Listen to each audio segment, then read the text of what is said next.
We are traveling through the Mosel wine country and headed to the Eltz castle. From Koblenz, it's about a 30-minute drive, then another 15-minute walk to get there.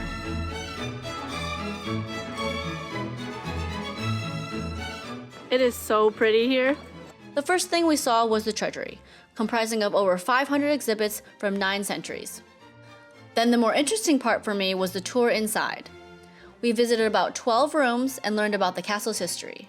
Burg Eltz was divided into sections of the 3 different families that owned it. The House of the Silver Lion, Eltz Rubenau, the branch of the Buffalo Horn, Eltz Rodendorf, and the House of the Golden Lion, Eltz Kempenich. To this day, it still belongs to the Eltz family, but only the Golden Lions, who then renovated and added stairways to connect the 3 houses. The first room on our tour was the armory, which led into the living room. The tapestries on the wall had various mythical-looking creatures on them. Since the artists had never seen the real animals with their own eyes, they only had descriptions to go off of. The next room was the bedroom, and had lots of floral paintings on the walls and ceilings to bring the warmer season inside and remind them of better times to come during winter. The bay area was created specifically for an altar, so that no one would stand above God when standing on the higher floors. The windows in the bay area are the oldest of the whole castle, dating back to the 15th century. Doors were also installed to separate the holy space from the living space. Stairs led up to the bed so that they could take advantage of the warm air rising, and added curtains to contain it. Further back were the study and dressing room. Continuing on to the next section of the house was the elector's room, which was the first room of the branch of the buffalo.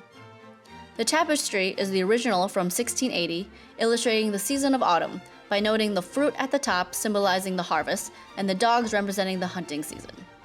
The next room was one of my favorites. It is the Great Hall, or later called the Knight's Hall, where the families would come to negotiate and celebrate. There were certain symbols in this room that demonstrated rules everyone had to follow. The first is the jester mask, symbolizing freedom of speech. The second, the rows of silence, meaning everything said in the room stayed in the room. And last were the coat of arms of the Eltz family and their allies, located underneath the ceiling, which represented the power and influence to guests who entered the room. We were able to tour a few more rooms on our own until gathering in the Banner Hall. The eye-catcher of this room was a stove, called the Evangelist Stove.